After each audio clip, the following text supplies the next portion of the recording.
Good morning. Representative Dave Pinto calling to order this meeting, the Workforce, Labor and Economic Development, Finance and Policy Committee. My co-chair is Representative Dave Baker. Welcome to everybody. Sorry to be starting a couple minutes late. We have three bills up today. We're going to start with our minutes as usual. Mr. Chair, are you willing to move approval of minutes from March 10th? Yes, thank you, Mr. Chair. I move the minutes from yesterday, March 10th, as presented. Thank you, sir. Any additions or corrections, members, to those minutes? Not seeing any. All in favor of approval of the March 10th minutes, please say aye. Aye. Aye. Any opposed? Okay. And the minutes are approved. The first bill was going to be a bill from Chair Koegel. I'm not sure if she's here, though. She's on her way. Why don't we just start with Yeah, so apparently she is about to come in, so we will get started. Though maybe I'll ask Vice Chair Greenman, are you willing to just be at the testifier table till Chair Koegel shows up? And I'll have you to start her. Well, apparently your testifiers are here and ready to go, and she's about to walk in, is what I'm being told. But and we're also waiting for the nonpartisan summary for Representative Greenman's bill. So the reason, that's why we're thinking that Chair Koegel is going to walk in and we would get started on her bill. I'm not sure if, well, either way, I guess Representative Greenman will have you make your way up if you can, I guess. Well, again, we're waiting for both Chair Koegel and also the summary for your bill, Representative Greenman. So, well, all right, why don't we start? We'll start with the Greenman bill then. Apologies, testifiers. So Vice Chair Greenman's making her way up to the front, and she moves that House File 2567 be, I believe, placed on the General Register. I believe that's the motion. Or Vice Chair, what is your Judiciary? Okay. Be recommended for re-referral to the Judiciary and Civil Law, Finance and Policy Committee. So again, members, we're taking the second bill first. And so, Vice Chair Greenman, please present your bill. Thank you, Mr. Chair. We actually have an amendment. Okay. There's two amendments. They're sort of drafted as an amendment and amendment to the amendment. They are both involved, and I will let you know I have an amendment. I'm happy to explain them. Yeah, sure. So it's the A1, which is the underlying amendment, and then you're saying that, yeah, the A2 is going to amend that. So first you want to move the A1, correct? Yes, Mr. Chair. Okay, and then we will have you move the A2 as well then? Okay, and then, yeah, if you can just describe those two amendments together. Thank you, Mr. Chair. These are amendments that were, some of them were adopted in the Senate, reflecting common sense exceptions to this bill that have been worked out both with stakeholders and also in other states that have been pursuing this. So allowing an exception for credentialed training programs that where someone gets a credential and a mechanism that makes sure that they're fair to the employees. An exemption that would be the amendment to the amendment is an exception that would allow for moving fees and a regime that makes sure that when they are given and agreed to, the repayment structure is fair. It also eliminates DLI's enforcement authority, which eliminates the fiscal note. It brings it in line with the other restrictive covenants, employment covenants, non-competes, no poaches, and shadow non-competes, which we have dealt with, and makes it so that they have the same enforcement regime and also that there's no cost. Okay, thank you, Vice Chair Greenman, and these are also amendments that you wish to get the bill in your form, so in the shape you wish. So, Representative Schultz, you got a question about the amendment? Mr. Chair, just primarily around process here. Yes. Just making sure that we're adopting one amendment at a time and not trying to adopt two at a time. Well, right. The thing is, though, we would be adopting the A1 as amended. So we had to have the A1 before us in order to adopt the A2. So we have the A2 before us. We're going to adopt that, or I guess we'll make a decision about it, and then the A1. So I think so far we've been fine, but thank you. And I'm done being sarcastic towards you, Representative Schultz. Or if I am sarcastic, I'll be very obvious about it. It's also his birthday today, I gather. Oh, then I'm definitely not going to be sarcastic toward you on your birthday, Representative Schultz. So done for multiple reasons. Well, happy birthday to you. Okay, members, any questions about the A2 amendment? That's the one we're going to take first. Then all in favor of approval of the A2 amendment, please say aye. Aye. Aye. Any opposed? Aye. Okay. And then the A1 amendment as amended is now before us. Any questions about that one? All in favor of approval of the A1 amendment as amended, please say aye. Aye. Any opposed? Aye. Okay. Then the two, Representative Greenman, House File 2567 as amended is before us. Please present it. Thank you, Mr. Chair. House File 2567, 67, right? Okay. Correct. Is a bill that prohibits the stay or pay provisions that trap workers into jobs they don't want to be in or they want to leave, and forces them either to stay or pay money to their employer as the price of leaving. So what is a stay or pay provision? Imagine you're a pet groomer, you're making minimum wage at PetSmart, and when you want to leave, you tell them you want to leave, they tell you that you owe thousands of dollars for quote-unquote on-the-job training, despite having no training schedules, no consistent training available, and a groomer who was, during that period, doing work for paying customers. Or you're a truck driver who was sexually assaulted while starting your new job and told by your supervisor without a video they couldn't do anything. And then when you say, I need to quit my job, the company sends you a bill for $9,000 because of that training repayment assistance program or provision. Or you're a hairstylist who already has a cosmetology license, and when you want to leave for a better job, you left for a better job after a year was up, you're told you owe $20,000 in back training fees, despite the fact that you went to cosmetology school and paid your own tuition before you got there. So you're a nurse, and you switched jobs between hospitals for better working conditions.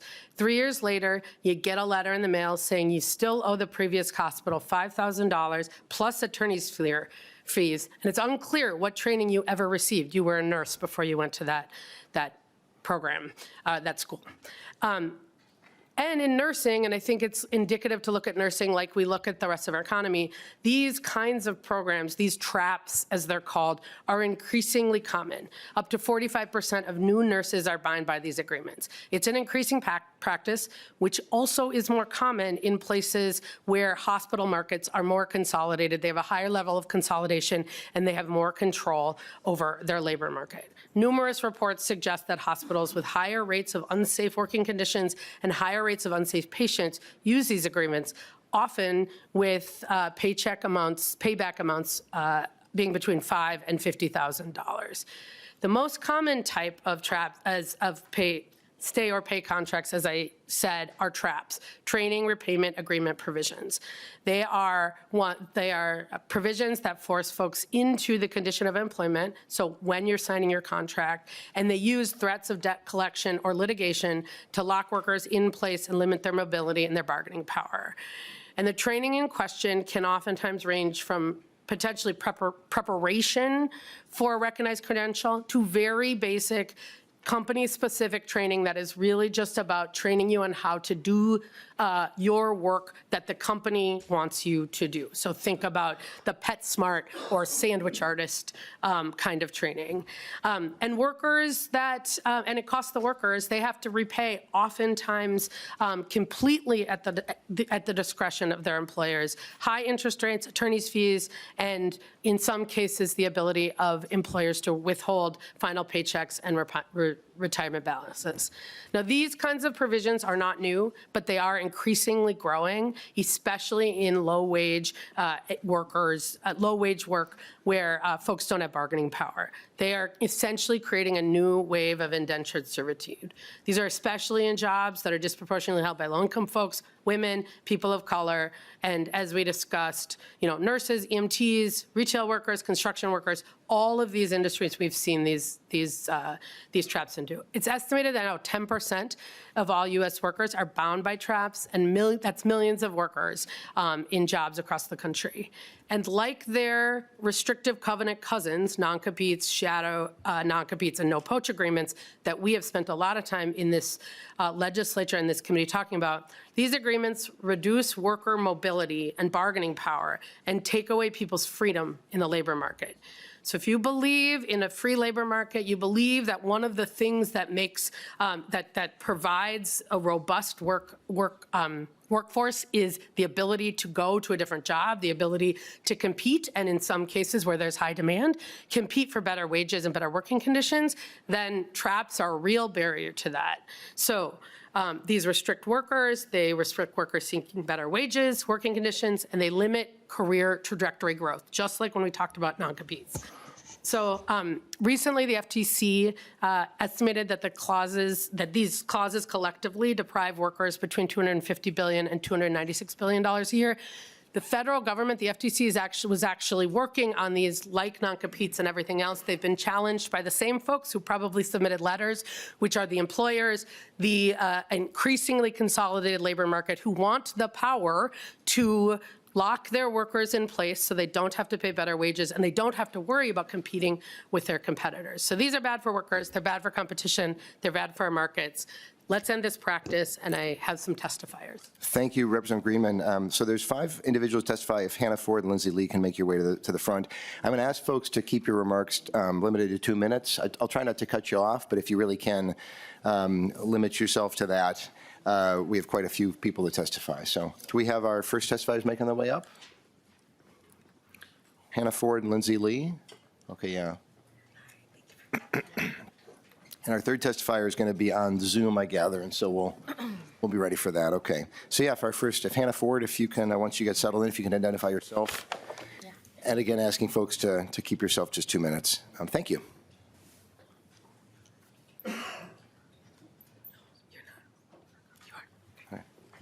Hi. Hello. Hi. My Hello. name is Hannah Ford. Oh yeah, you just want to lean right in the microphone. Hi. Hello. I'm Hannah Ford. I'm a certified lash technician. I do eyelash extensions. Eyelash extensions are pretty similar to hair extensions in that it's just extensions for your eyes. I am certified by the state. I went to school for this. I paid up to $2,000 for a rigorous program to be certified in the state of Minnesota. After I got my state license, I was looking for work. I came across a studio called Deca Lash. At Deca Lash, I started pretty quickly. The onboarding process was very quickly. I was told that I'm signing an agreement to pay for tuition.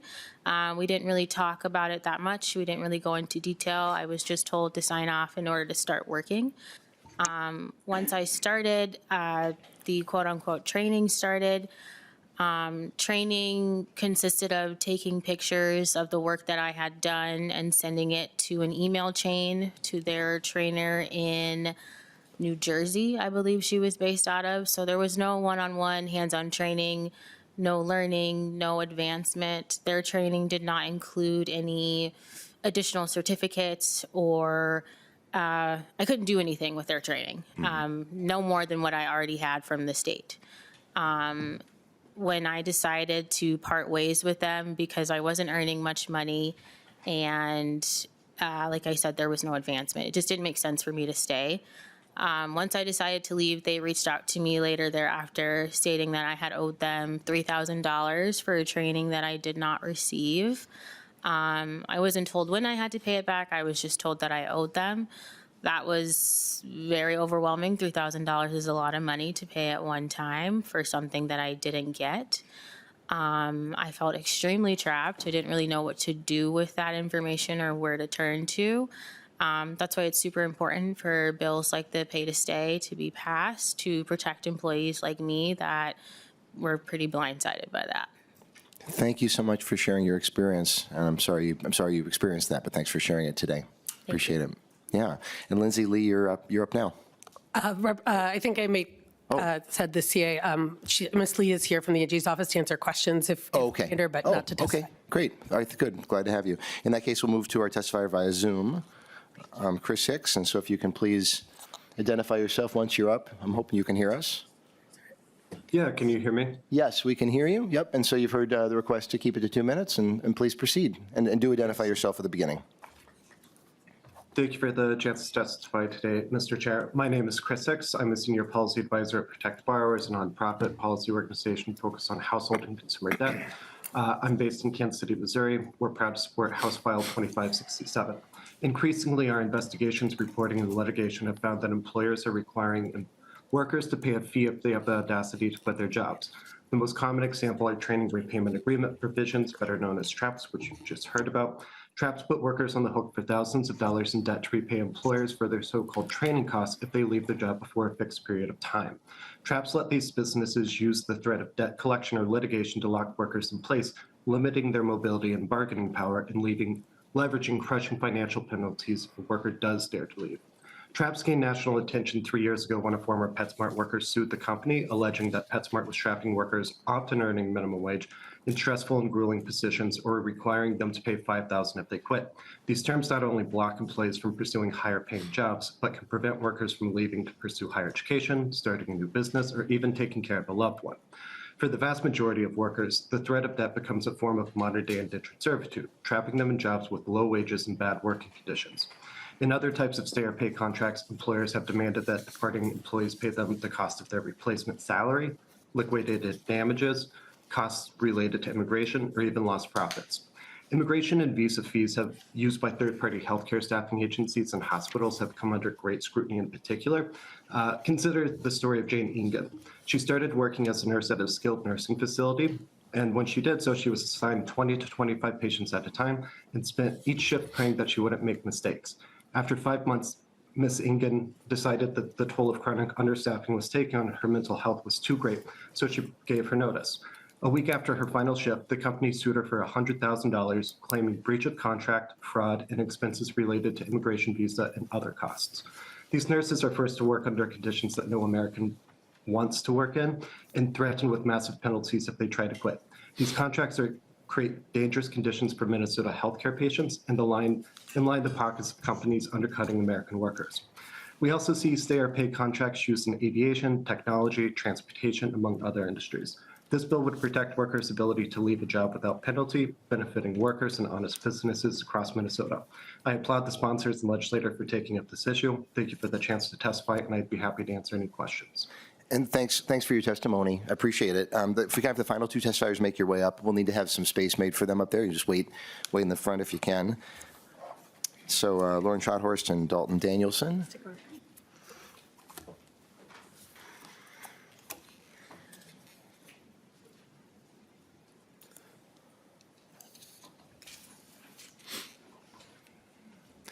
And so I think, Ms. Schothorst, you're going to be going first, and so please identify yourself once you are ready, and then proceed with your testimony. And again, asking you both to keep it just 2 minutes. Thank you.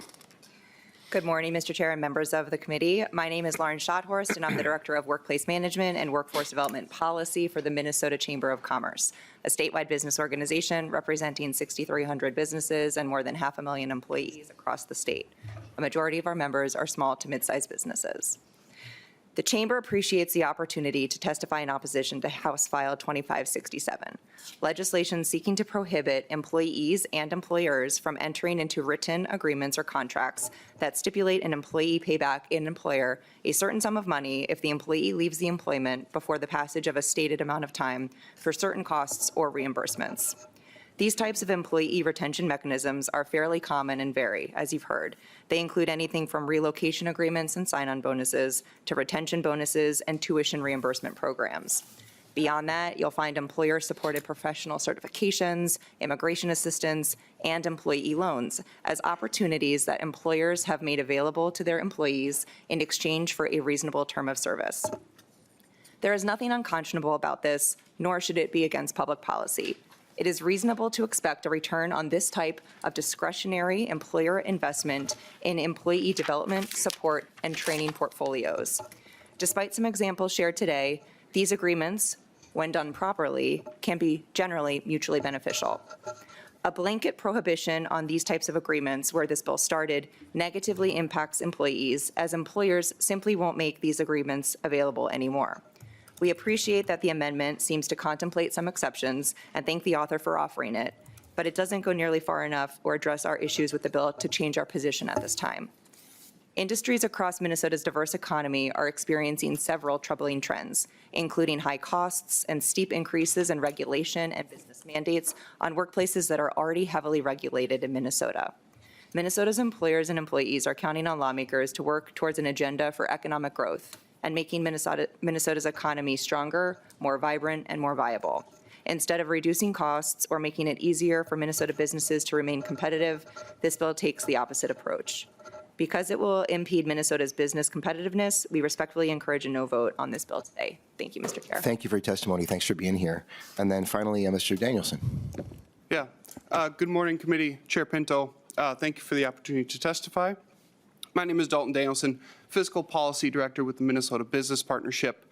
The Minnesota Business Partnership, also called MBP, is an association of CEOs and senior executives from Minnesota's most innovative and respected large companies. The partnership represents state, regional, and global leaders in healthcare, med tech, agriculture, financial services, manufacturing, and more. Right now, our members compete nationally and globally for talent. To attract workers, especially into high-skill, high-demand roles, employers often front the cost of training, certifications, onboarding, and even relocation. We do appreciate the A2 amendment from the author, but still have significant concerns about unintended consequences that this may have, particularly line 1.6 on the A2 and the definition of outset of employment. Oftentimes, as someone continues in their career, they may have mid-career opportunities that would open them up to some sort of repayment agreement, whether that be education, relocation from another branch, another area of service into Minnesota. So potentially addressing that moving forward.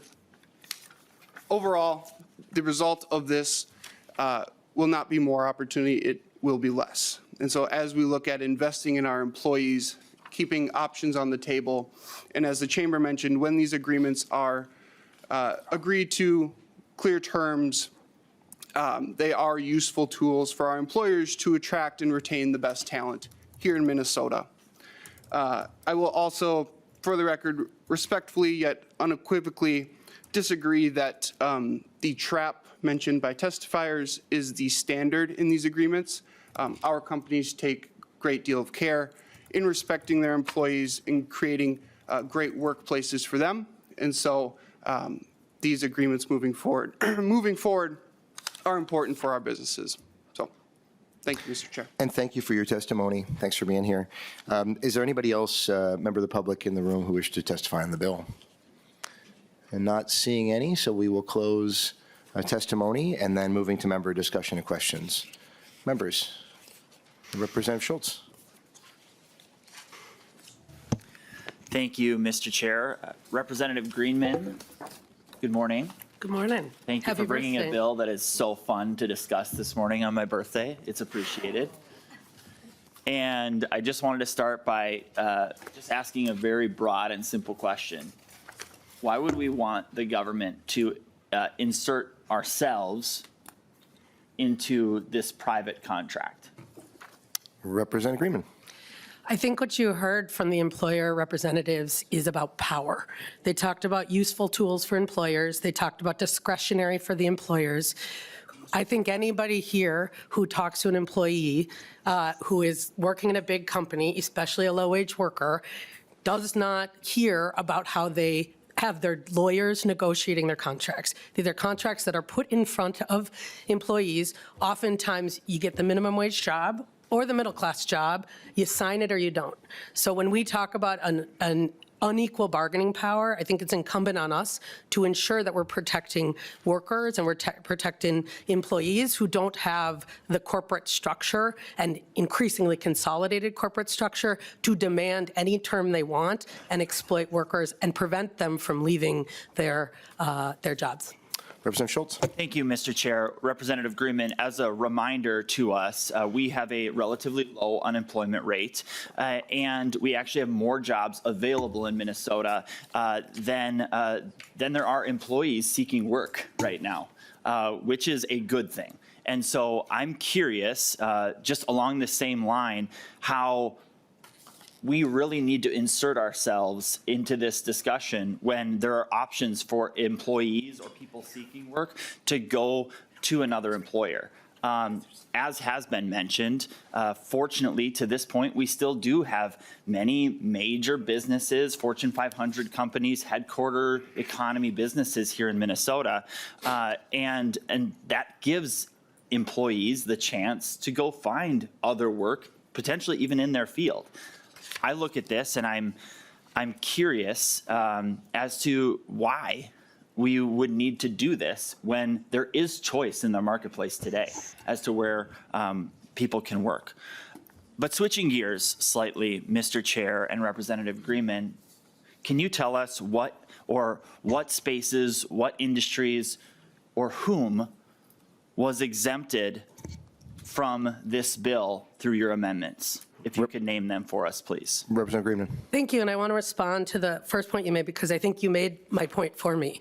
When we have a competitive labor market, what you want to see is people being able to go find another job, them being able to use the benefit of demand to get a better wage, get a better working conditions, and that is good. And these are exactly the reason we need to prevent them, is this prevents that movement on purpose, right? Because it is a way in a competitive labor environment for employers, especially as we look at consolidation, to keep people from leaving. It's expensive to lose employees, especially when we're talking about people at, your high churn, turnover employers. You hear that all the time. Keeping workers is really expensive. This is actually a great way to do that. If you leave, you have to pay back $5,000, $10,000, $15,000. It means that actually leaving to go to somewhere else it's not the market deciding, it is an employer's, a provision in an employer's contract, much of which, as you've heard, doesn't offer any value. So I appreciate you making that point about why we need to do this.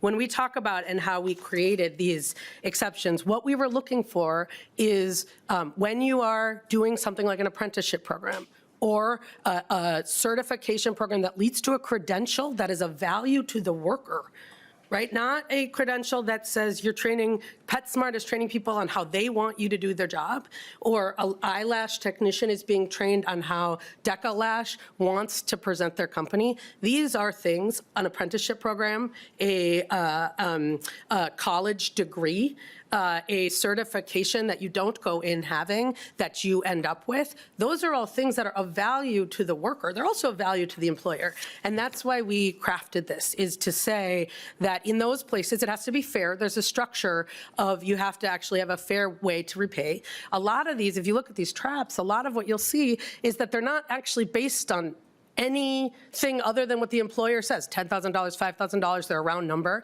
When the exceptions we created are specifically around the places that workers and that the economy is set are of value and leave employees with value, not just discretionary tools and useful tools for employers.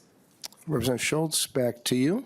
Thank you, Mr. Chair. I didn't hear any direct specifics, and if this is based around apprenticeship programs or similar related things, I would love to hear it, because I think that it would be fantastic for you to specify to us exactly who would be benefiting from the exception to this rule and who would not, because my understanding is it might not be as blanket of an approach as you might suggest. Well, I think it does say apprenticeship program in the amendment. Representative Greenman? Representative Greenman. Yep, apprenticeship programs and related to the repayment of tuition for transferable credentials. As I said, these are credentials that actually have value to the employee in the workplace, not just value to the employer about how they want you to do the job or to keep you there and trapped. Representative Schultz, anything Just further? seeking specific examples for that, Mr. Chair. That's what I'm seeking. Specific examples of apprenticeship programs? Examples of, yes. Yeah, that's what I'm seeking, the examples of those who would be excluded from this law versus those who are not excluded. Okay, Representative Greenman, I'll let you, before we move on to another I feel like you're asking me for a counterfactual. I can read you the exclusion, the exceptions. And again, if you are in a registered apprenticeship program, if you are, if it is agreement related to the repayment of tuition for a transferable credit and credentials, and it meets the agreements, that the reasonable agreements, those are all, I mean, we're talking about economy-wide provisions, and that's part of why we, if you heard from the testifiers, it's in aviation, it's in construction, it's in the service industry. There's actually a great packet, a great report, and if you look in your packet, there's dozens of examples. There's a line, I didn't bring it with me, that looks at the average trap in some of these industries. And so I think that what I'm struggling with is, like, if you want me to, there's not an industry-specific exclusion. It is about the kinds of training that is provided to the benefit of the worker, and sometimes that's transferable credit, sometimes that is also apprenticeship programs, but it's a pretty broad set of things. What it is designed to do is say they are credentials that are worth it for the employee. So we have 4 more questioners on the list, so we'll keep moving, and we've got a lot to do today. So I'll just ask folks if you can keep the questions as short as possible. Representative Greenman, if you're able to as well, but of course, there's a lot of meat here. Chair Baker, to you. Thank you for this. I guess, Representative Greenman, I've used something like this before when I want to invest in somebody who I really have a lot of hope in my industry. There's contracts every day that happen in our business world, and these are basically, set up as kind of a trust foundation. If I want to invest in somebody's training or certification, again, I think it sounds like you say that that's kind of set aside. But are these agreements that you're talking about, are they legal documents? Are they, when you're saying they're being trapped, are the contracts written illegally where they've not been vetted to say, if you do leave early after this investment, you owe us X amount? Are you suggesting today from your testifiers that they were duped, were lied to in a contract? Did they not sign something that they understood? What about this contract that we all live and die with loans and things that we buy and our student loans? I mean, are those agreements legit? Representative Greenman. Thank you, Chair Baker. This actually allows me to make a really important point that we talked about when we talked about non-competes as well. There is a whole jurisprudence about unconscionable contracts, right? There are contracts where the bargaining power is unequal. There's lots of non-competes that were determined to be unenforceable. They were in people's contracts, and when the courts saw them, they were unenforceable. The problem with that, especially for folks, most folks don't have a lawyer, is that you actually don't know that they're unconscionable until you go to court. And so one of the things, there's probably a lot of these that are that may be legal. There are also many that are probably not. And it's all, there's a balancing test. What we're trying to do is say, give some power to the workers who are oftentimes signing contracts, right? 14 points, and again, if you can look at some of the contracts in your packet, 14, 15, 16-page documents, right, that are the take it or leave it. And most workers, I mean, I had to become a lawyer before I had a contract that I actually had some negotiation in. And so they are, again, as we heard, they are useful tools for employers. But if you have unequal bargaining power, which is in a lot of cases more and more what we're talking about, if you have unequal bargaining power, it is our job and it is incumbent on us to make sure that we are creating a structure that works for everybody. And right now, we don't have that in our economy. Chair Baker. Real quick. Yeah. And again, I'm going to keep it short too. One other thing comes to mind is, have you approached the sort of our military side of things, like the National Guard? They invest heavily into training, specialty things like electricians and engineering. They sign agreements that they can't leave early. So how does this work, your idea of protecting them when we invest heavily in them with, whether it's a certification or not, but it's intense training from our military? How does this affect, in your thoughts, have you talked with the National Guard about how this idea of yours would affect their ranks? Representative Greenman. Thank you, Mr. Chair. I'm not aware, and this will be helpful, this is going to judiciary, so we have some time, of contracts that require, and you may know better than me, require National Guardsmen to pay back their training. And if that's true, then we should have that conversation. This is not something that has come up, and I don't know if the Attorney General's folks are there in the conversations. And so I'm happy to have that conversation specifically as it relates to the U.S. government and the state government. It is not something that has been raised since, so. Chair Baker, anything? Just a quick follow-up. Yeah, sure. For me, this is a very hard bill to support today, even to move it on to somewhere else. This is, again, anti-growth this is going to hurt many more employees than help it. I think you're trying to get to something that is maybe couple situations, and again, your testifiers, I'm sure, maybe we're wrong, but overall, this is not going to be helpful for private employers like myself or others to invest in promising young people, either their own internal training programs or agreements that we have. This I think, is going to do more damage than good. So thank you, Mr. Chair. Thank you, Chair. Representative Lesnikar. You'll pass, okay. And then I'll ask Representative Frazier and Johnson if you keep it very short if you can, but Chair Frazier. Thank you, Mr. Chair. Ms. Ford? Yeah. First of all, your lashes. I just wanted to make sure I heard you correctly. I think when you testified, you stated that you paid $2,000 for your certification. Is that correct? Through the state, yes. Okay, through the state. Then when you got the job with your employer, you were given an agreement to pay $3,000, another $3,000. And what was that $3,000 for? Ms. Ford. For training. And what was that training? There was no training. There was no It training. was to take pictures and to send those pictures to an email chain to their trainer who is in New Jersey. So I never met her in person. She never saw my work in person. She didn't touch my lashes. It was just a picture. So you didn't learn anything new from that? No. Ms. Ford. And, Chair Frazier. and then you were required to pay back that $3,000? Yes. Ms. Ford. Chair Frazier. Thank you, Ms. Ford, for confirming what I thought I heard. I don't know how that's fair. Me either. And I think that's what this conversation is about. It is about fairness. It is about the unequal balance of power that employers have. Someone's looking for employment. You've got your certification. You've done the things you've been asked to do. You paid for those things. And now you're being asked to pay more than the certification itself. And you're not picking up a new skill. And you're being told, if you leave, you have to pay that back. Correct. This is about fairness. Thank you, Mr. Chair. Thank you, Chair Frazier. Representative Johnson, very quick. Thank you, Chair Pinto. A similar point, to try and help clarify Representative Schultz's question, the difference when he asks about leaving with something and what you're exempting, in Ms. Ford's case is a perfect example. She on her own went and got a state certificate, state licensure, then went to this employer and used that skill that she paid for and then left, and they tried to charge her for something else.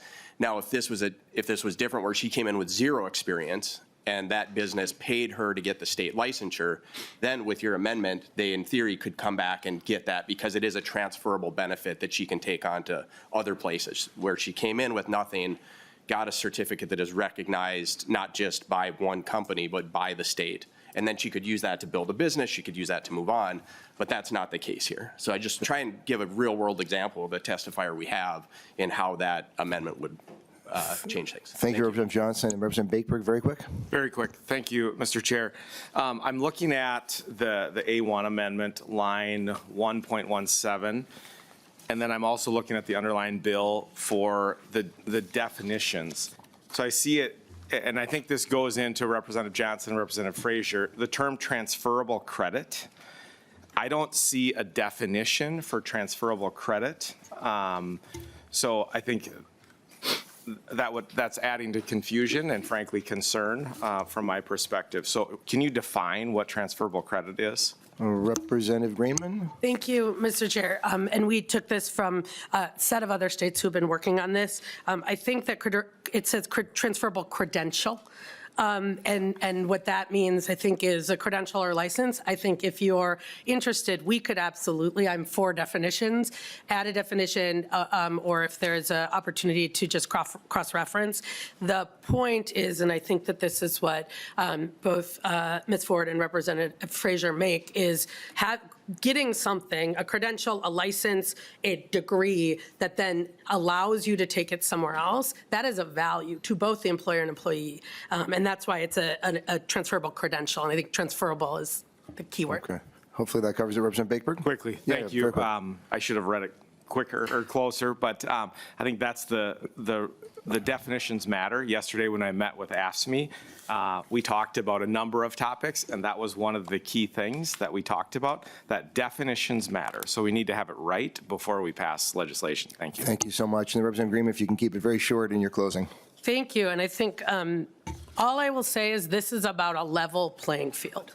This is about ensuring that workers actually have the ability to take advantage of the competitive labor market that you mentioned, Representative Schultz, that they have the advantage to gain skills on the job that they can take other places. Instead, what these stay or pay provisions do is the exact opposite. They give more power to the employers, they prevent people from leaving, and they interrupt the freedom of the labor market. So with that, Mr. Chair, this is an easy one, like banning non-competes and like banning all the restrictive covenants.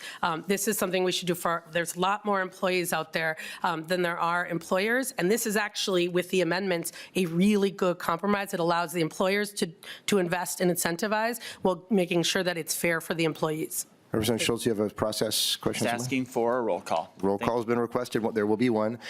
Motion, Representative Greenman renews her motion on House File 2567 as amended. Just verifying the bill number. Yep, as amended. Be recommended for your referral to the Judiciary Finance and Policy Committee. The clerk will take the roll. Chair Pinto? Aye. Chair Pinto, aye. Chair Baker? Baker, no. Baker, no. Rep. Greenman? Aye. Rep. Greenman, aye. Rep. Mecklin? No. Rep. Mecklin, no. Rep. Bakeberg? No. Rep. Bakeberg, no. Rep. Berg? Aye. Rep. Berg, aye. Rep. Frazier? Aye. Rep. Frazier, aye. Rep. Hussein? Aye. Rep. Hussein, aye. Rep. Pete Johnson? Aye. Rep. Pete Johnson, aye. Rep. Wayne Johnson? No. Rep. Wayne Johnson, no. Rep. Kozłowski? Aye. Rep. Kozłowski, aye. Rep. Mueller? Mueller votes no. Rep. Mueller votes no. Rep. Schultz? No. Rep. Schultz, no. Rep. Zelensikar? Zelensikar, no. Rep. Zelensikar, no. And there are, I believe, 7 ayes and 7 nays. Is that correct, Madam Clerk? Yes, Chair. Okay, and so with that, the motion does not prevail. Thank you all for the discussion. Thank you, Representative Greenman, for presenting the bill. Ms. Ford, thanks especially to you for sharing your testimony, your experience. So Representative Koegel is making her way to the front of the room. Vice Chair Greenman moves that House File 3889 be brought before the committee. We are a bit behind schedule, and so I'll ask, this bill will, it's going to be laid over. Representative Koegel, if you can present, and then if you're two testifiers, make your way on up. And we're going to ask you each to keep it to 2 minutes apiece. Representative Koegel. Thank you, Mr. Chair. Members, this is an easy bill. This is a grant program for folks that are low income for general maintenance of their vehicles, low-cost repair programs. I worked at a CAP agency here in Ramsey County, and we had a loan program for low-income individuals, helps build their credit, and then gets them a reliable vehicle for them to be able to get to their job. It was really, for me, I loved seeing the people come in every month and see the pride in them paying off their car loan and building that credit. And so this is a program that I think I've sponsored almost every year I've been here. And it's a great program. And so with that, I'll leave it over to my testifiers. Ms. Odegaard. Yeah, sounds good. And I'll point out, members, we've got a annual report in our packet, and members of the public, that's online along with all the other materials from the hearing as well. So it looks like we're going to have Jonathan Marchand go first. If you can just please keep your remarks to 2 minutes and identify yourself and proceed. Thank you. Mr. Chair, I would defer the opening comments to Ms. Odegaard. Okay. Ms. Odegaard, welcome. Identify yourself and proceed. Thank you, Mr. Chair and members of the committee. My name is Anna Odegaard, and I'm here as a volunteer advocate on behalf of the Minnesota Community Action Partnership. In 2017, the legislature first made an appropriation for a little pilot program called Getting to Work to help people who needed a working vehicle to find or keep a job. The pilot showed really good results for participants' employment status and earnings. So the program was officially established in 2022 and has grown from 62 participants in that year to over 800 in 2025. The most recent deed report, as the chair just mentioned, is in your packets. I want to make sure you look at pages 4 and 5, which lists the 12 organizations that received funding in the last grant round and the 51 counties altogether served by these grants, so you can see how the benefits of the program affected communities in your district. Grants are made to nonprofit organizations that offer car repairs or car loans or donated vehicles to low-income folks who are over 18 years old, have a valid driver's license and insurance, and who can demonstrate they need that vehicle to find or keep a job. The funding also supports programming for those participants like financial literacy or credit building or vehicle maintenance and repair, which helps families build and maintain independence. Organizations receiving these grants are required to leverage at least 50% of the award amount as matching funds from other sources to make sure these dollars are stretched as far as possible. Making sure that someone has a safe working vehicle to find or keep a job primarily helps that family, but it goes a lot further than that. It helps employers who benefit when their employees have reliable transportation. It helps people rely less on other public support resources when they can maintain their own earned income. And most of the dollars go right back to small businesses in the community. I was recently talking to the coordinator of the Getting to Work program at TriCap in the St. Cloud area, and she told me they partner with local mechanics who compete through an RFP process to be one of the trusted providers for vehicle repairs for their participants. It's a win-win situation. The participant gets fast, reliable service so they can get back to their job, and it's a reliable source of work and fair payment for the mechanic shop, who also gets the satisfaction of knowing they're supporting their neighbors and a stronger community. If one of these programs is in your district and you haven't visited them, you really should get out there. I've been to most of these programs over the years, and folks there are passionate about helping families get back on their feet. Thanks for the opportunity to testify. Thank you so much. We'll move to the other testifier. If you can please identify yourself and proceed. All right, Mr. Chair, members of the committee, thank you very much. My name is Jonathan Marchand. I am a Community Services Manager with United Community Action Partnership.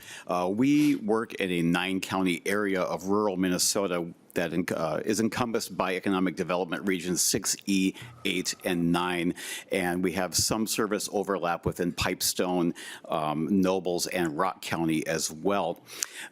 During the most recent fiscal year of our Getting to Work program, we were able to assist 125 different participants with either vehicle purchases or repair assistance in order for them to get to work.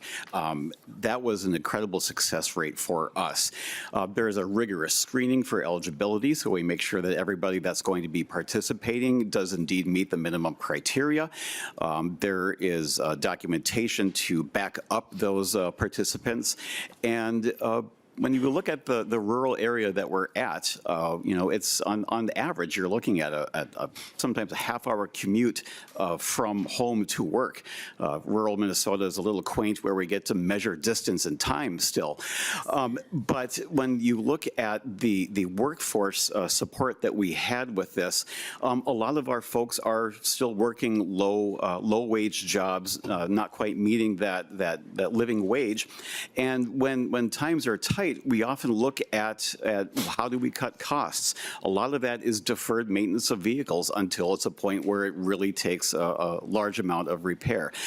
We were able to contribute funds towards those households to match their own funds to repair their vehicle or purchase a vehicle, and it got them to work and sustained their employment and kept our rural areas still as a vibrant economic area. So thank you very much for the opportunity to present today. Thank you for your testimony. Anybody else in the public wish to testify on the bill?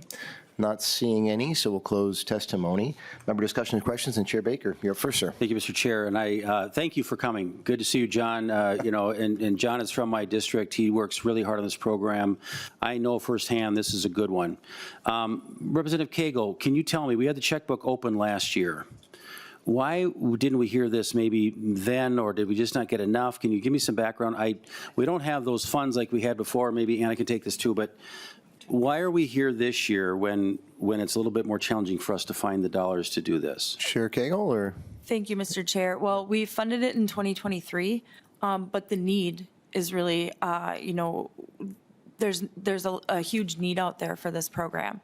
And I really look at this as an investment, because we know that when people have good jobs, then they're paying their taxes and they're generating more, wealth in their communities. And so, I think it's really just the need for this program has grown.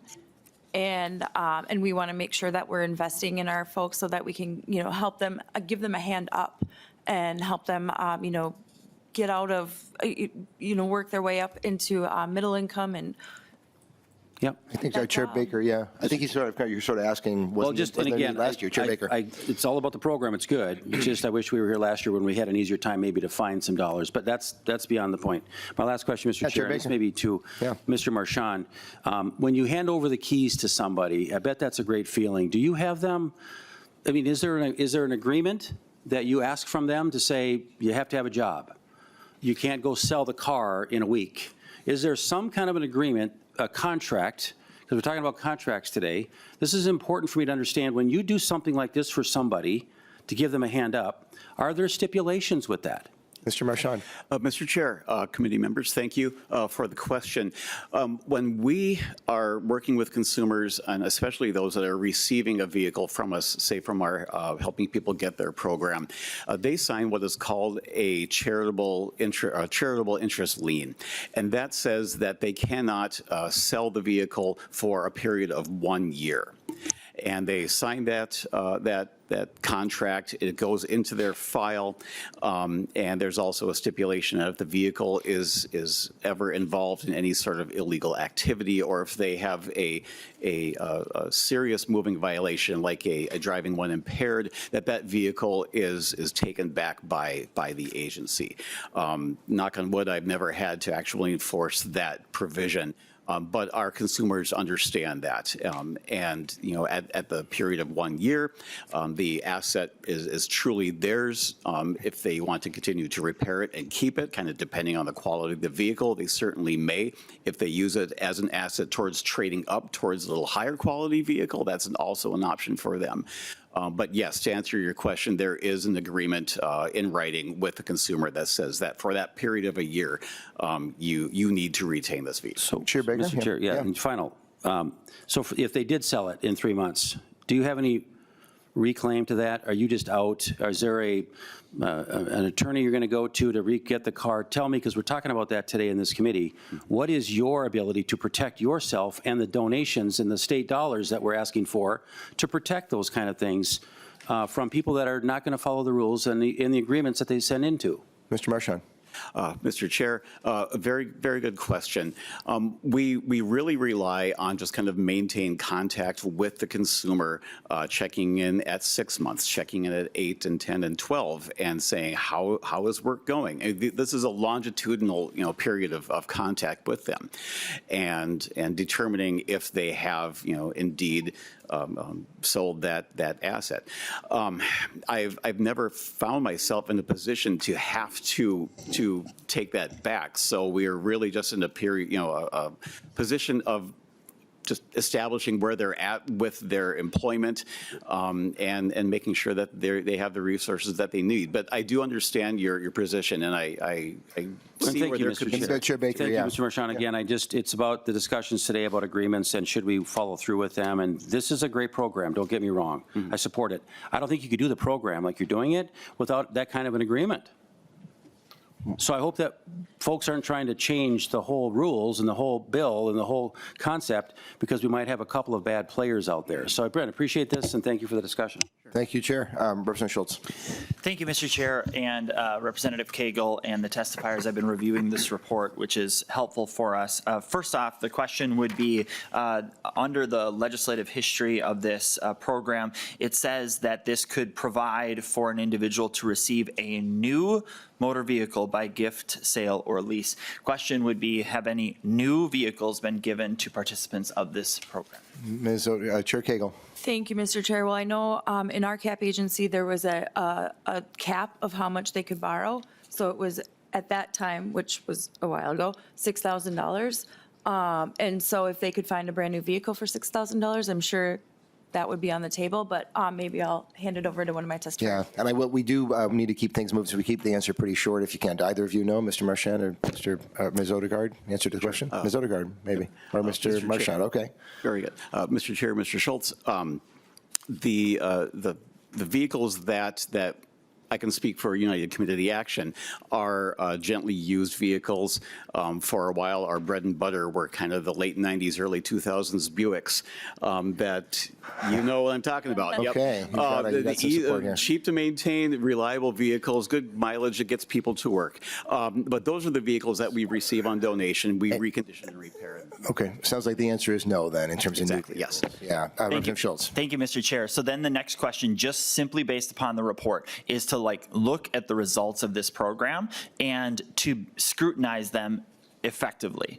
And what I mean by that is, in a lot of instances, as you review the reports from the different regions across the state, you will see that on average, as you look through the report, you see that about half of the people served exited the program to job placement.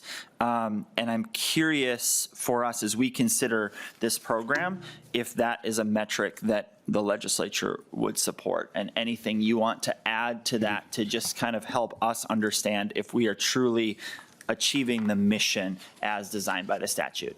Chair Koegel or Ms. Odegaard, not sure. Who wants to answer that? Chair Koegel? Thank you, Mr. Chair. Well, I think that's up to the legislature on what metrics we want measured. And so if that's something that, we want to look at and see the long-term effect of this program, I think that would be very welcome, because one of the issues that I've seen around here in my 10 years is that we only look at these programs as like upfront capital, and we don't look at the long-term effects of them and how much money that we actually make from these programs, as far as, making sure that we're elevating people, getting them into living wages, providing that, making sure that they have the ability to own a home or, live out their American dream.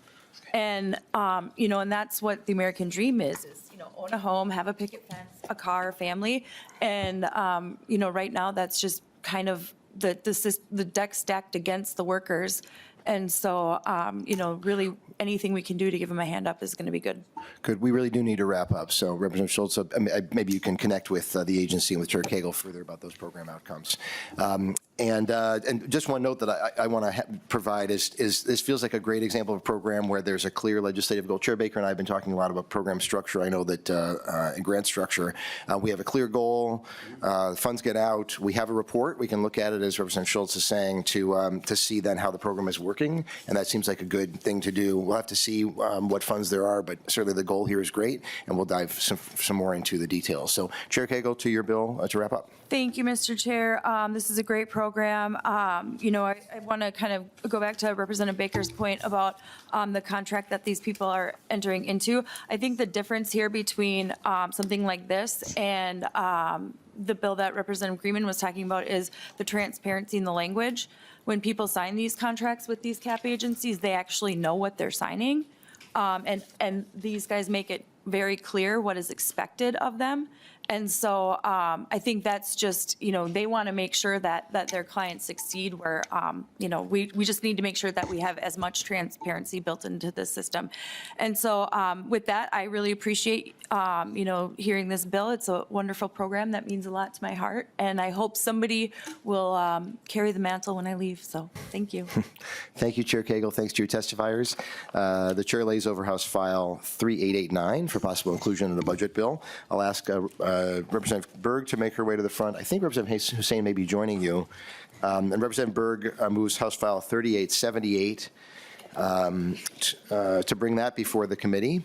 I don't believe, actually there is an amendment, and I believe it is your amendment, Representative Berg. And so Representative Berg moves the A2 amendment. It looks pretty technical. Representative Koegel, Representative Berg, pardon me, A2 amendment is a technical amendment to clean up? Yes, Mr. Chair, it just moves the authority to the MAC out of DLI. Okay, thank you. Members, any discussion on the A2? All in favor of approval of the A2 amendment, please say aye. Aye. Any opposed? Okay. There we go. So we have House File 3878 as amended before us. Representative Berg, to your bill. And we'll try to keep things moving and fit all this in. Representative Berg. Yes, thank you, Mr. Chair and members. The Minneapolis-St. Paul International Airport is consistently ranked among the best airports in the country.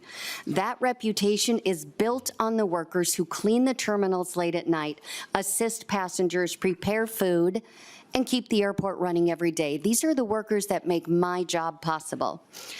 Yet the reality for many of those workers is different from the prestige we celebrate. Many of the people who power MSP, largely Black and brown, immigrant, and working class Minnesotans, still struggle because they lack access to affordable health care. Too many are forced to make impossible choices between paying rent, covering bills, or simply seeing a doctor. At the same time, the airline industry, including Delta Airlines, benefits from significant federal and state subsidies, and our airport infrastructure itself is supported with public investment. One example, Minnesota's jet fuel tax subsidy cost Minnesotans $37.4 million in 2024. Delta received $23.6 million of that tax subsidy.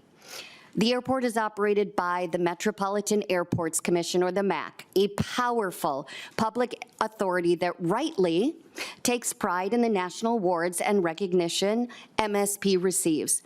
But behind the prestige are workers who often work multiple jobs and still cannot afford the benefits that would allow them to care for themselves and their families.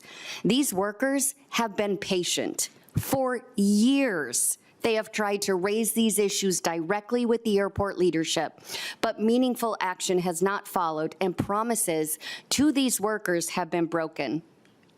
Some of these very workers have even been wrongfully detained at the airport or on their way to work during Operation Metro Surge. Bear in mind, anyone who works at the airport in any capacity has been thoroughly vetted by the United States government. So this bill ties compensation to airport service workers to establish federal standards under the McNamara-O'Hara Service Act, ensuring that wages and benefits reflect similar work. Representative Hussain may have a few remarks. Otherwise, we'll go to testifiers. Thank you, Mr. Chair. Thank you, Representative Berg. Representative Hussain. Thank you for allowing me to support this bill. Many of my community works at the airport, and as you see, a lot of workers not only does a cleaning, but they are every sector at the airport. And the reason that we have one of the best airport, because those community are day and night working to make sure that this airport run efficiency. So please, let's go support this bill and look forward to answer some of the questions. Thank you, Representative Hussain. So I'll ask the first couple testifiers to make your way up, and as each person in the list finishes, if the next person up can make their way up so we can keep things moving. So I've got Mizrak Anbesi, and I understand that the second testifier has been substituted. Dawit Melis will be testifying instead of Milad Saeed, and my apologies if I'm mispronouncing some names there. And maybe others can make your way up even to the chairs to be ready to go. Teklib and Adil Becker, and again, my apologies for mispronouncing your names. So we'll start off Mizrak Anbesi, if you can please identify yourself and proceed.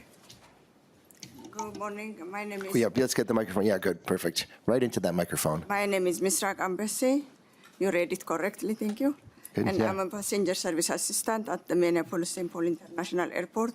I've been working for the last 17 years, and I'm a member of the executive board of my CIU Local 26. And one second, I'm going to ask Representative Berg to tilt the microphone, help tilt maybe the tip, right, so it's right by your mouth. Okay. Yeah, and then lean forward a little bit too. Just want to make sure we can hear what you have to say. Okay. How about now? Thank you. That's better. Yeah. Thank you. Okay, so I've been working for the last 17 years, and I'm a member of the executive board of SEIU Local 26. Every day, I make sure passengers who have trouble getting around the airport are able to get to and from their planes in time. My co-workers do the same and also drive carts, clean the aircrafts, and more.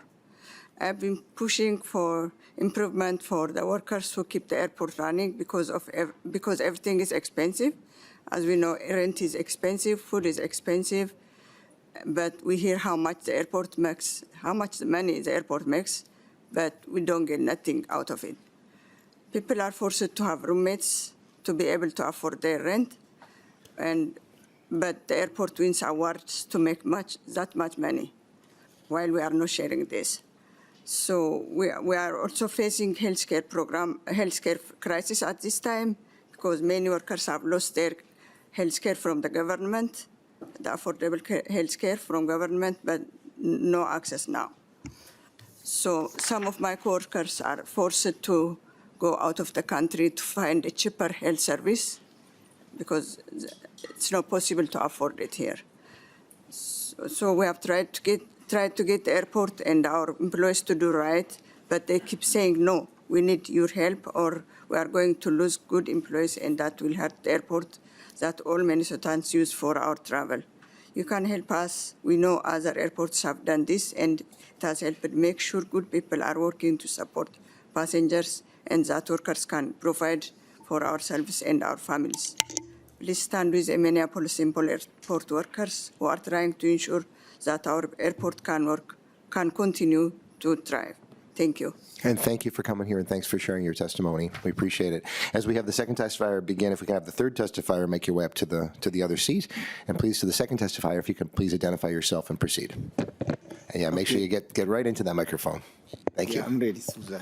Okay, my name is David Mellis. I'm working in legislative the last 20 years in the hard weather. Can we help get you right in there? You want to get the tip right? Yeah, lean right next to that microphone. Yeah, I'm working in legislative the last 20 years, outside, high temperature, freezing rain, a lot of weathers outside. So I'm operating the high lift trucks. I have to deliver the food on time. The job was by itself, I have to be rushing. So I need insurance for that reason, because something happened, there is no way to protect yourself, because sometimes you don't know the problem is worker at the job or not. So many of our workers or co-workers, they don't have insurance down there. They try to apply for the government insurance because they can't afford it. The company has like 65 by 35 coverage. So you have to pay 35% of your insurance. So when you go doctor, the bill is high, we can't cover it. I'm scared of going by myself to the doctor even. When I go to the doctor, the next day, I got big bills. So I scared for that, I never go to the doctors. So many reasons we address this issue for Delta, for MAC. Personally, I was there to address my problems, so everybody's ignore it. Still, we are fighting, we are trying to deliver our address. The problem, we need affordable health insurance. We protect the airport, we work hard there, so we are neglected people. We are suffering, we need desperately the help from you guys. That's why I'm here. Thank you, I appreciate it. And thank you so much for being here. If I have the next two testifiers make your way up to the seats. And then whoever's going to be going next, once you settle in, please identify yourself and proceed with your testimony. And again, if you can make sure to keep your voice up and get right into that microphone, make sure people can hear you. Thank you. Hi, Mr. Chair. My name is Adil Bakar. I was a former employee for Skyshift. I'm currently working as an organizer and have free health care. But I'm speaking on behalf of the worker who don't. For the past 7 years, employees at Ellie's Skyshift have been fighting for fair and affordable health care. We are still fighting for it today. Unfortunately, more than half of the company employees do not have health insurance because it is too expensive. Employees currently paid about $300 a month for individual coverage, and over $500 a month for family coverage. Because of the high cost, many workers cannot afford insurance and are afraid to go to the doctor when they need medical care. We are asking the company to provide truly affordable health insurance so that employees and their family can access what they need. Delta runs this airport, MAC permitting ICE agents to be inside security of the airport. Over a dozen of our union members were detained after they passed through security on the way to work. If Delta went to pressure MAC or federal government, we think ICE will not have had much access. Likewise, we think if Delta will push MAC to pass ordinance to provide affordable health care, we wouldn't be here to ask lawmakers to pass law of affordable insurance care, affordable health care. Also, Delta contracts Skyshift. Delta could also demand that Skyshift provide affordable health care the workers that carry every single one of Delta flight. Thank you very much. Thank you for your testimony. Thanks for being here. And as you step away, if you have the next testifier after this, if you have the next testifier make your way up, and then please, if you can proceed with your testimony, identify yourself. Yeah. Good morning, Chair and members of this committee. My name is Ayala Taklab. and have been working at MSP International Airport as a cart driver for over 14 years.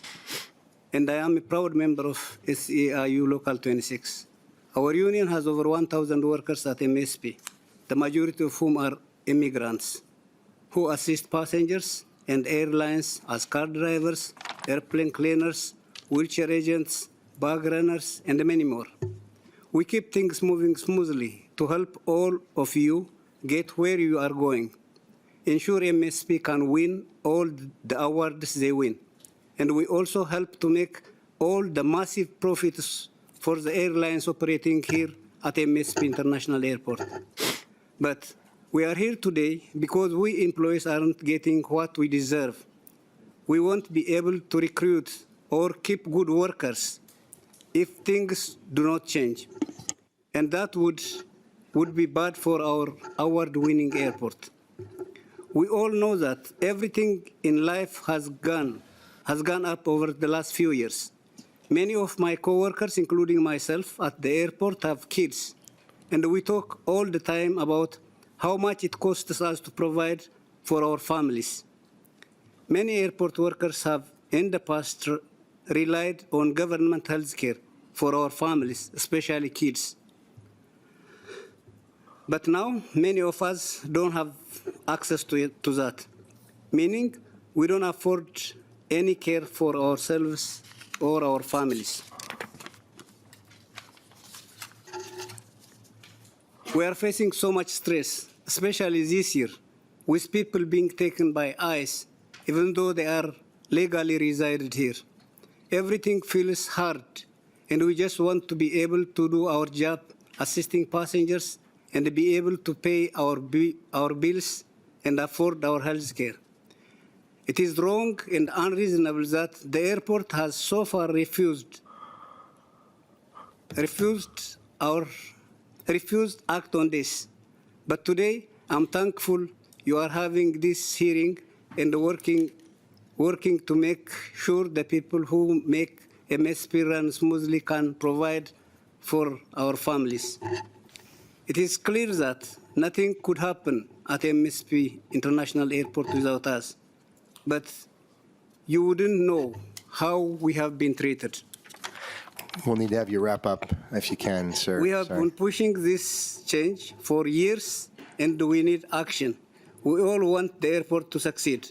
But if workers who make it run cannot afford to live or to be healthy, something needs change. Please vote yes today to support MSP airport workers. Other airports have done this, and it is time Minnesota step up and take the step here. Thank you so much for giving this. Thank you.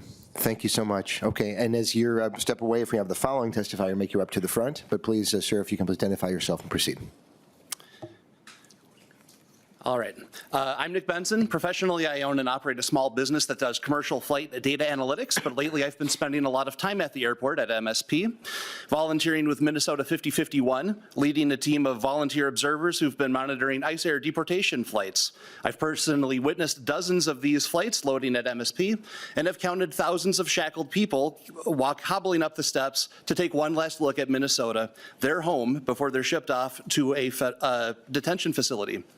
I've spent hundreds of hours in and around MSP, and until this fall, I'd been pretty proud of it. For most passengers being loaded onto planes here, it's a good experience at a clean and beautiful facility because of the workers before you today. Minnesota 5051, SEIU 26, Unite Here, and faith groups have been taking a stand against ICE's actions at MSP and supporting airport workers who, despite doing things the right way and passing extensive background checks, have been snatched up by ICE at or on their way to work at MSP. Of course, neither the airport nor Delta have ever made any public comments about this, never mind a statement about how it was wrong. They can't even acknowledge that it happened. Instead, airport leadership told workers to call 911 if there was a safety concern, while also saying the airport police couldn't do anything. Credible solutions used by other airports to improve transparency at the airport have been dismissed, and it's obvious to me that they, MAC and Delta, are fine throwing their workers, our community, under the bus. Delta wasn't silent when it came to supporting the big, beautiful bill, which increased ICE's budget by 700%. Perhaps they were looking forward to the additional revenue from the kids they'd be flying down to San Antonio and the detention centers there. Perhaps it was the billions in tax savings. In any event, we have a chance to do right here by our airport workers in the Twin Cities by voting yes on this bill. MAC and Delta aren't going to do it unless we encourage them to. If employers can afford all of the wonderful lobbyists that you're going to hear from soon today, I'm confident they can afford to compensate their workers fairly. Vote yes. Thank you. Thank you for being here. Thank you for your testimony. So we'll have the next couple testifiers make your way up. And as I believe Kerry Warren's next, and so if you can please identify yourself and proceed, and if we can have all the testifiers as the next person is going, if you can just make your way up so we can keep things moving. Kerry Warren, welcome. Thank you, Chairs Pinto and Baker and members of the committee. For the record, my name is Carrie Warren, and I serve as the Executive Director of the MSP Small Business Concessions Alliance, or MSBCA. MSBCA represents small, women, and minority-owned and operated businesses at MSP Airport and respectfully opposes House File 3878. As drafted, the proposal would set a new mandated wage and benefit floor for businesses operating at MSP and the reliever airports. MSP concession employers, like our members, already operate under a highly regulated, unique environment. The MAC currently oversees our wage, healthcare, and other benefit requirements through both our lease agreements and the RFP process upon which we are selected. They do this work well, and the impressive retention rates of our employees prove it. MSBCA members provide robust and varying benefit packages designed to meet the needs of their employees. Some airport workers, for example, prefer transit supplements, shift meals, parking, gym memberships, and even shoes over other offered benefits like health, vision, and dental insurance, which they may already have. This system of employee choice works well, and the proposed bill threatens benefit options our employees choose today. The proposal would also strongly advantage larger multinational companies that our members compete against for spaces at MSP. A floating wage and benefit floor changed annually makes cost certainty impossible, and competing against multinational companies who can afford to have a bad year, unlikely. Please keep in mind, the Commission caps what we can charge, so we cannot simply raise prices to adjust for increased labor costs. House File 3878 is certainly well-intentioned, and our members support the goal, but this proposal threatens our current benefit offerings and advantages larger operators over small, which puts further at risk realistic opportunities for small, women and minority-owned businesses to compete at MSP and other Minnesota airports. Thank you. Thank you so much for your testimony. B. Kyle, make your way up, and Mike Logan, if you can join at the table as well. And welcome, and please identify yourself and proceed. Good morning, Chair Pinto, Baker, and members of the committee. My name is B. Kyle. I'm the President and CEO of the St. Paul Area Chamber. We represent over 1,700 companies, business employers, people within the East Metro counties of Washington, Ramsey, and Dakota, and several of our members are within the greater metropolitan area as well. I'm here to testify in opposition to House File 3878 because of the very real impact it would have on the survivability of small employers, the competitiveness of our regional airport system, and the broader economy. Airports operate within a unique economic structure, and employers face high operating costs and significant lease obligations while simultaneously being locked into an artificially constrained pricing structure. When costs rise but prices cannot adjust accordingly, employers have very little room to absorb these increases. House File 3878 will add additional cost pressures in an already very burdened environment. Holman's Field in St. Paul, for example, is the MAC's primary reliever airport for the MSP. It's a popular base for corporate aircraft, home to 2 fixed-base operators, charter services, a U.S. Customs facility, and a renowned Holman's Table, from whom you'll hear directly here later this morning. I mention this because the MAC airport system does not operate in a vacuum. Reliever airports such as Holman Field compete directly with other airports in the region. Tenants can easily move their operations to nearby airports, such as Fleming Field and South St. Paul, if operating costs become too high. Policies that make MAC airports more expensive risk pushing activity and jobs outside the system. The same dynamic exists at the Minneapolis-St. Paul International Airport. A recent MAC study shows MSP generates $21.3 billion in annual economic output, supports 93,000 jobs, contributes $3.3 billion in state and local tax revenues, and welcomed 4.7 million visitors who spent over $3 billion in Minnesota last year. Those numbers are not guaranteed. MSP relies heavily on connecting passengers to keep domestic and international routes viable. If operating costs rise, airlines have options. They can route those passengers through other hubs instead. And when that happens, those jobs, that tax revenue, and those visitors don't stay in Minnesota. Finally, MSP competes directly with major hub airports across the country. Airports in peer markets, both nationally and here in the Midwest, do not impose mandates like this. Policies that make MSP a cost outlier weaken the competitive position that has helped make it one of the most successful airports in the country. For those reasons, the St. Paul Area Chamber respectfully opposes House File 3878. Thank you for your time. Thank you for your testimony. Thanks for being here. As the next testifier is about to begin, if Jeff Davidman, if you can make your way up to the testifier table, and I assume Mike Logan, if you can please identify yourself and proceed. Thank you. Good morning, co-chairs Pinto, Baker, and members of the committee, including my representative, Representative Greenman. Thanks for the opportunity to provide testimony in opposition to House File 3878 today. My name is Mike Logan. I'm the president and CEO of the Minneapolis Regional Chamber, and I'm here representing over 800 of our members, businesses across Hennepin County. The concerns that we as a business association have with this bill are many, but I'll name three quickly. First, this policy's desire to place yet another mandate on Minnesota businesses at a time when they're sorting through and paying for both earned sick and safe time, as well as the new paid family medical leave program. The inability of employers to decide on their own benefit offerings for their employees leaves Minnesota businesses at a competitive disadvantage. Layer on rising operational costs and a high need for skilled workers, this policy will push these operators even closer to the edge, if not over it. Secondly, in 2024 alone, Minneapolis-St. Paul lost Spirit Airlines and JetBlue, while Frontier Airlines reduced their footprint as well. These departures are a clear indication of the precariousness that the MAC and its reliever airports find themselves in.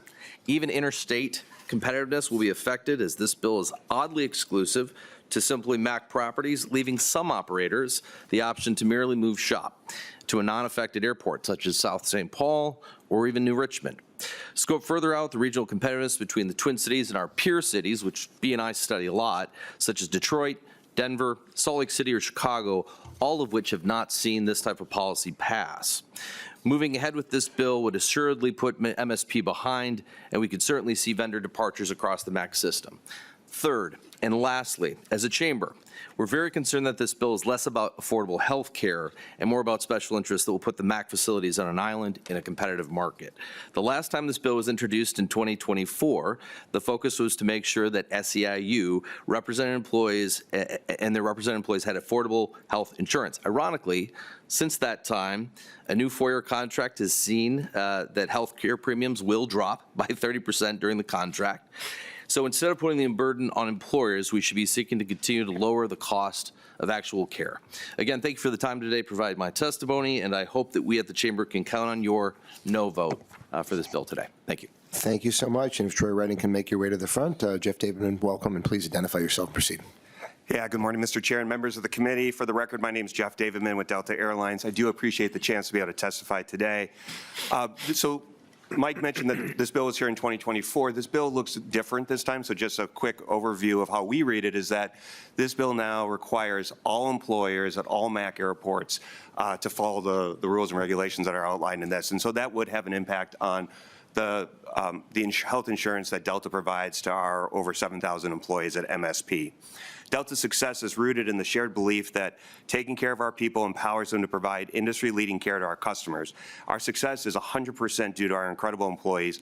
They are truly the best airline professionals in the business, and it shows day in and day out with how they take care of our customers.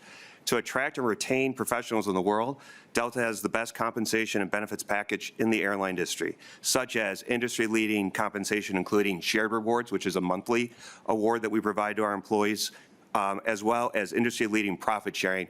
Proud to say for the 9th year out of the last 12 years, just last month, we provided over $1 billion in profit sharing to our employees around the world. That meant $114 million to our employees right here in Minnesota. That's equal to an additional 4 weeks of pay.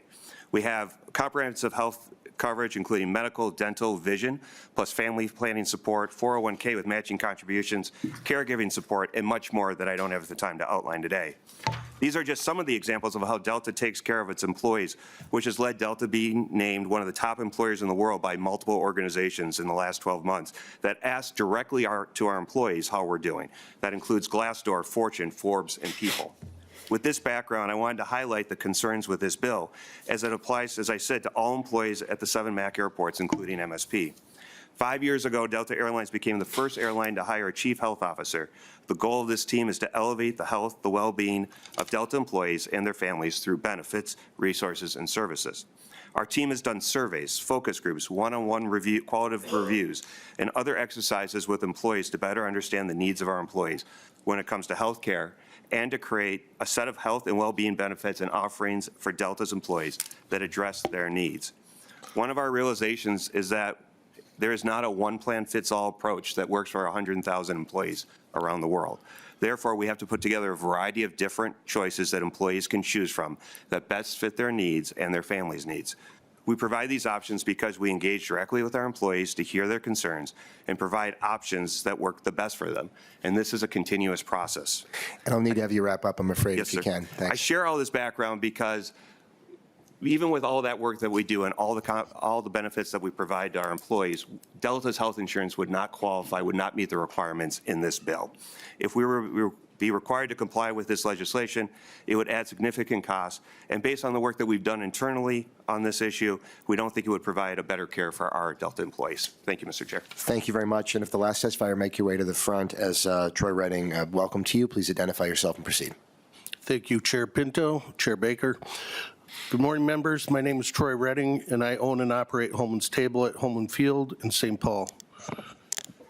Today, I'm here to try and give you a different perspective.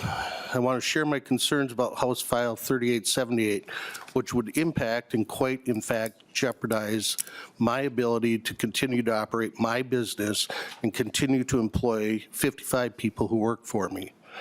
If you haven't visited, we opened Holman's Table at the MAC-owned property in 2018. We created a dining experience that aims to celebrate the experience of travel, and in fact, we're the first restaurant in that space since 1997. Not only do we feed some of the passengers coming through the airport, but we are open to the public and proudly serve the community.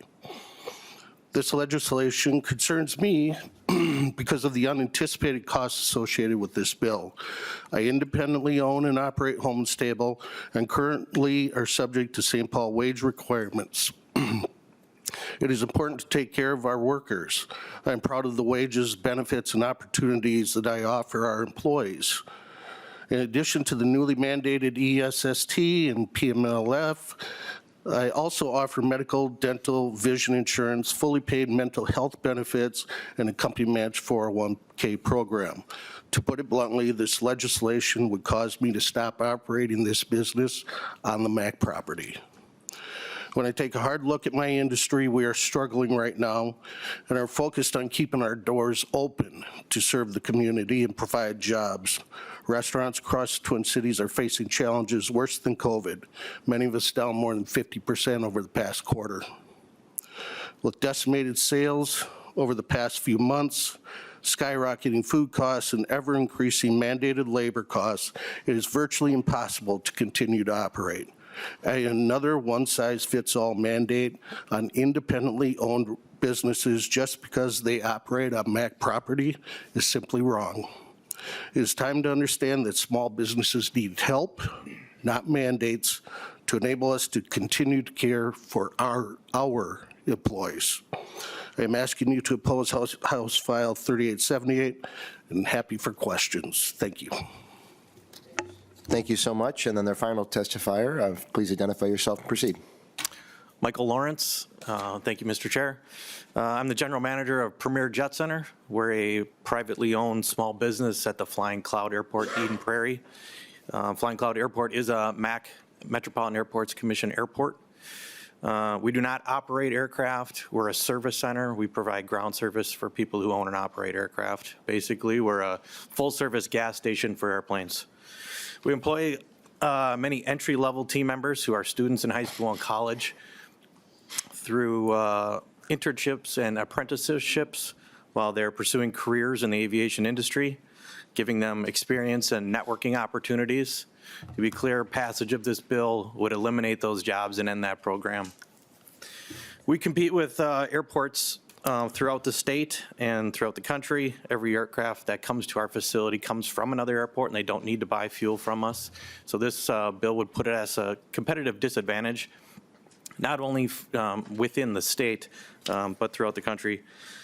The Service Contract Act was in place for businesses who choose to do government contract work. We don't do government contract work. That's not a business that we're interested in.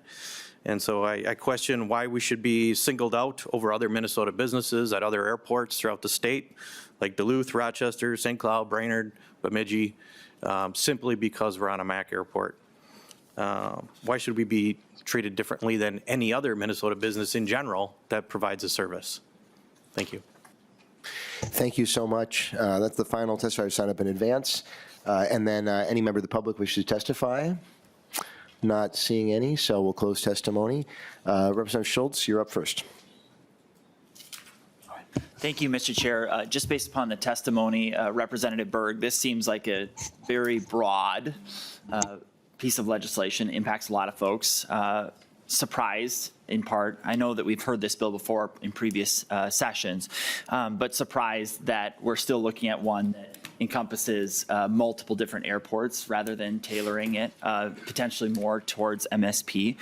But my biggest question for you, Representative Berg, is based upon my understanding of the bill, this impacts everyone who works at a MAC facility.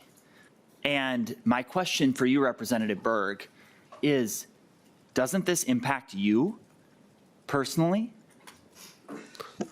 Representative Berg. Thank you, Mr. Chair, and thank you, Representative Schultz. First of all, we are willing to make an amendment to just have it cover MSP totally and exclusively. And this does not include independent contractors, employees of the MAC, the federal government, state or local units of government, or executive, administrative, or professional employees. What impacts me personally? We heard from another testifier who talked about Delta's profit sharing, $114 million, I think that they're really proud of. The airline I work for is wholly owned by Delta, would absolutely love profit sharing, part of that $114 million, but we don't get that as a regional jet service. What we are talking about here are the workers that make the travel experience and my job possible. For example, they clean the airplanes. They load up the food. They push our passengers in wheelchairs to get them to the next destination. Sometimes they lift people out of a chair and into a seat with respect and with caring about the safety and comfort of those people. So does it affect my job personally? Yes, it does, because without them, I can't do my job. Representative Schultz. Thank you, Mr. Chair. Just based upon everything that I've heard today, having read this bill and having been a part of this conversation, I think what I'm hearing is that this would be a direct conflict of interest, and that you potentially would benefit from this legislation if passed as written today. And we can, Representative Berg, anything further you want to say to that point at this time? Honestly, that's insane to say that somebody who works in the airport and pushes what could one day be your family member in a wheelchair to my plane so that I can serve them and take them to the next destination, which may be to visit family, that I somehow benefit from that. I can't even begin to answer that because it makes absolutely no sense. Do you think that I somehow make more money when passengers arrive in a wheelchair in a timely, respectful, and caring manner? I pass that question back to you. And maybe we'll, Representative Schultz, anything further you want to take on this? Thank you, Mr. Chair. I know there's other questions around the table and we have limited time. Okay. All right. Well, Chair Baker, to you. Well, no. Mr. Chair, thank you. And Representative Berg, I think this is part of my question, because I want to make sure to the public it's clear to you to protect you. If this bill were to pass today as you've written it and presented to us, will this, in fact, pay change for employees at MAC and MSP? Will that, in fact, change your rate? This is important for just the public awareness of our conflict of interest for all of us. I'm not trying to get you, but it's unusual to have an employee for a very small footprint carry a bill that improves the pay. It's not like you're asking for a minimum wage around the whole state. That's different.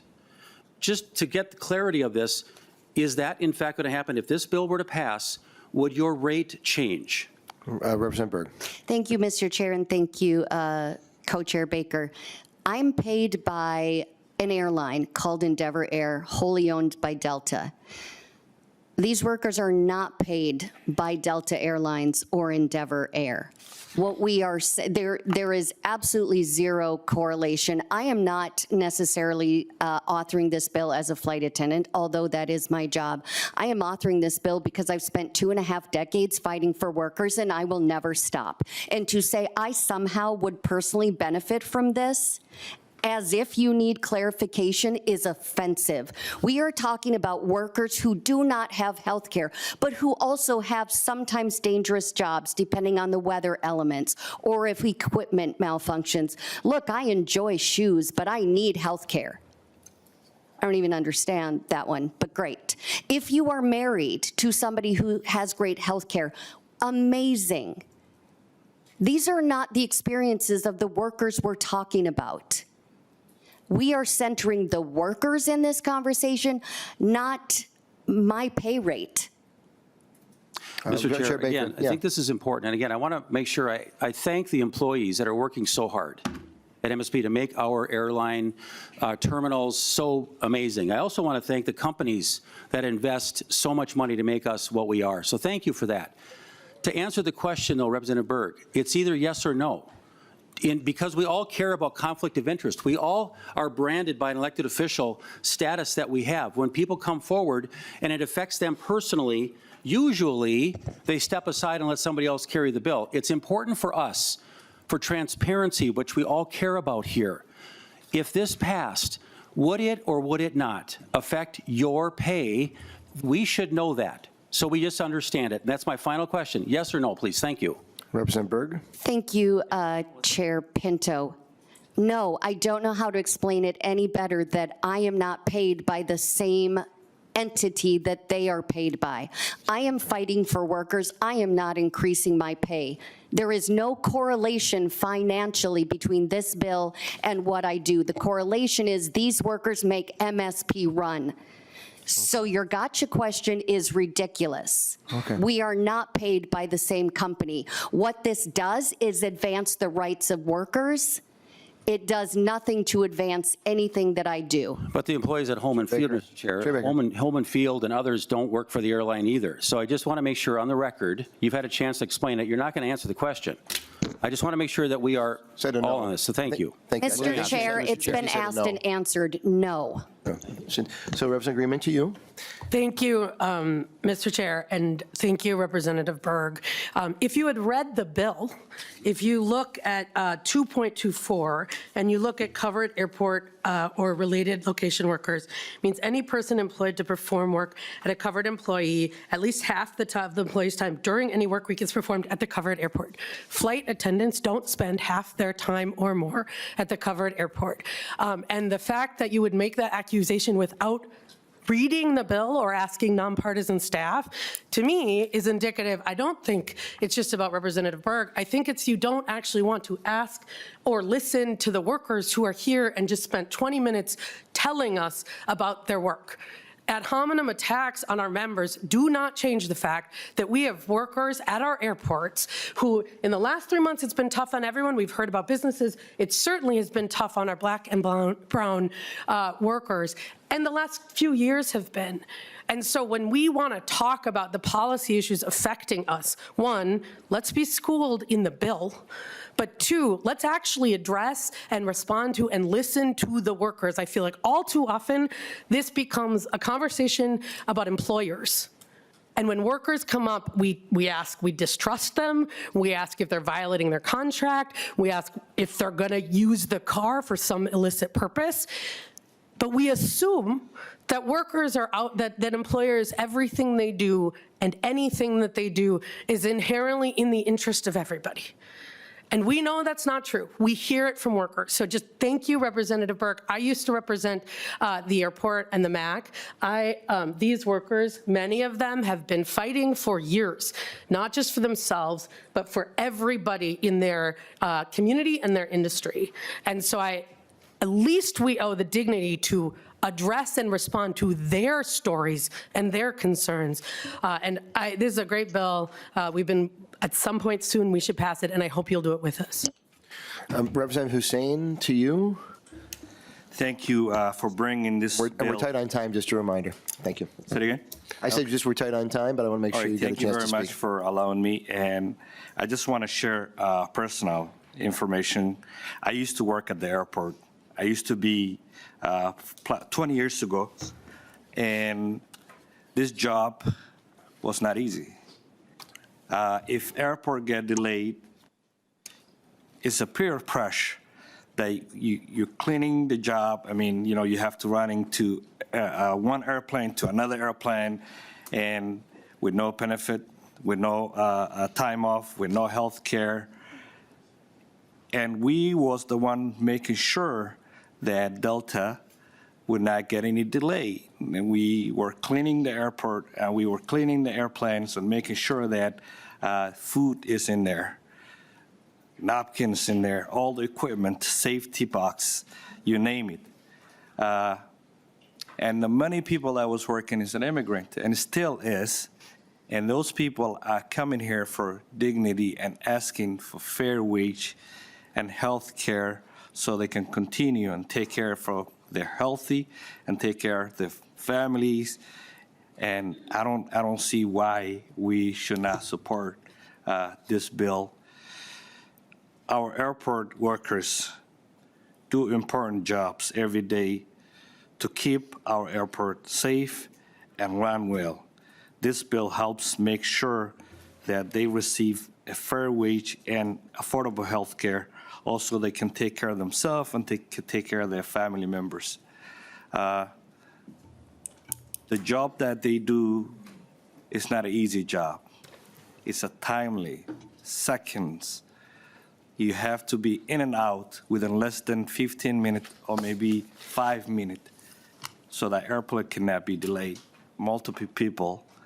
So I don't know what else to say, but we got a lot of testifiers, and I want to say thank you for all of you for coming forward and to share your stories. We should not deny people when they're asking us for fair wage so they can take care of it, their families, they can take care of for place for them to live. I mean, everything's very expensive. Food are expensive. Gas is expensive. Rental place are expensive. So all they asking is dignity and asking for fair wage.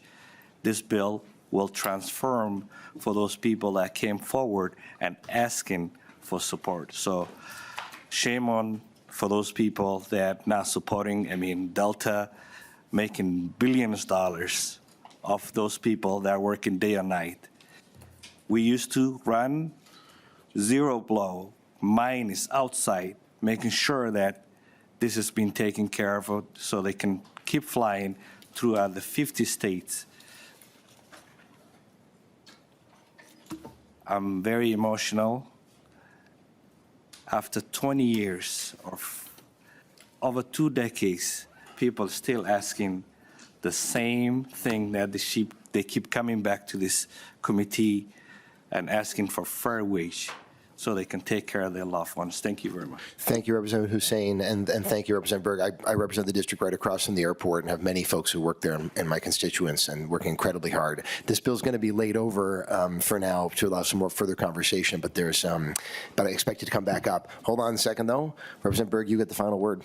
Thank you so much. Minnesota would not be alone in passing this bill. New York, New Jersey, and at least a dozen other airports across this country already do this.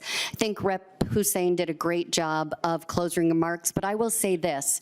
It is telling that the only argument from the other side on this bill was an attack on me and my job. You have no better argument than attack me for fighting for our workers.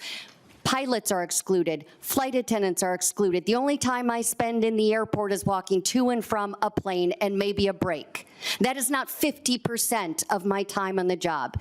You admitted in this hearing already, Representative Baker, pardon me, Chair Baker, that the Greenman bill benefited you, but now you are asking me if fighting for these workers benefits me. That's your argument. I think that tells us everything we need to know. Thank you, Mr. Chair. Thank you. With that, the chair lays over House File 3878 as amended. We're back on at 8:15 tomorrow. With that, this meeting is adjourned.